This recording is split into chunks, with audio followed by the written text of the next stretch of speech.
Nature égale futur. Au cœur de la cellule.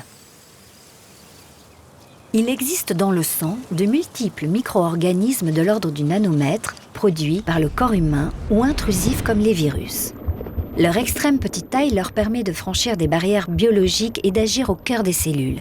Ne pourrait-on pas les copier afin de créer des médicaments plus efficaces ?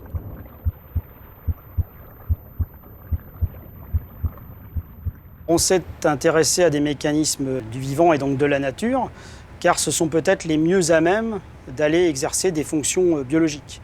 Et donc on a copié deux entités de la nature. La première entité, ce sont les lipoprotéines, donc l'on a copié en termes de nature et de structure. Donc lipoprotéines qui sont des transporteurs de cholestérol dans le sang, en vue d'un stockage ou d'une élimination.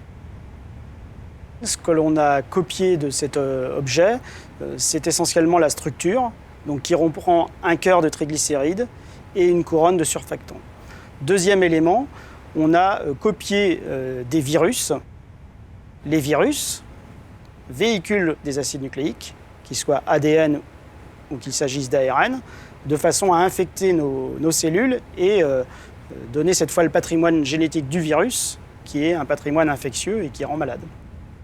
Alors, ce que l'on a copié du virus, ce sont les systèmes de reconnaissance présents à sa surface. Dans l'enveloppe virale, on a notamment des bras de reconnaissance qui permettent de reconnaître des cellules ou même d'aller transporter des éléments du vivant. Donc on a pris des fragments de ces bras de façon à avoir des propriétés similaires à celles du virus. En copiant les propriétés de ces deux éléments, les chercheurs ont mis au point des nanoparticules de troisième génération, appelées nanocapsules lipidiques, qui sont des transporteurs de très petite taille. En termes de taille, on est sur des objets qui ressemblent à des lipoprotéines ou des virus, de l'ordre de 20 à 100 nanomètres. Et en termes de nature et de structure, on ressemble à ces objets pour véhiculer des médicaments. Mais cette fois, on est sur des véhicules synthétiques. Ces objets sont donc extrêmement dynamiques et vont, du fait de cette petite taille, avoir des propriétés de franchissement de barrières. Donc qu'il s'agisse de barrières tissulaires, de barrières cellulaires ou même subcellulaires. Le vecteur, le véhicule de médicament, va transporter ce médicament tout au long de ce parcours jusqu'à atteindre la cible et donc traiter le patient. Notre axe de recherche concerne le développement et l'application de nanovecteurs du médicament dans le cadre des cancers.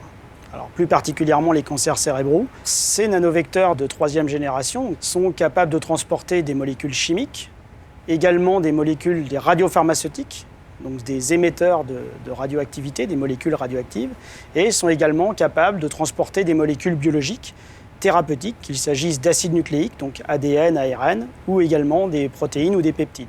Les applications que l'on peut envisager avec ces particules, bien évidemment, c'est dans le cancer d'aller traiter des cellules pour les éliminer. Donc soit restaurer des mécanismes déficients, soit éliminer par des systèmes tueurs ces cellules néfastes, sans atteindre le reste de l'organisme de façon à ne pas avoir d'effets toxiques. Les bénéfices attendus pour le patient, c'est d'une part la réduction des doses et d'autre part la réduction de la toxicité et une élimination naturelle. L'idée de ces nanomédecines, c'est effectivement d'aller vers une application clinique dédiée. Même si le processus a pris du temps, là, on est à l'aube de voir l'application émerger. Grâce à ces nanovecteurs innovants plus proches de la nature, nous pourrons soigner demain au cœur de la cellule en limitant les effets secondaires, ce qui est une grande avancée pour le confort du patient.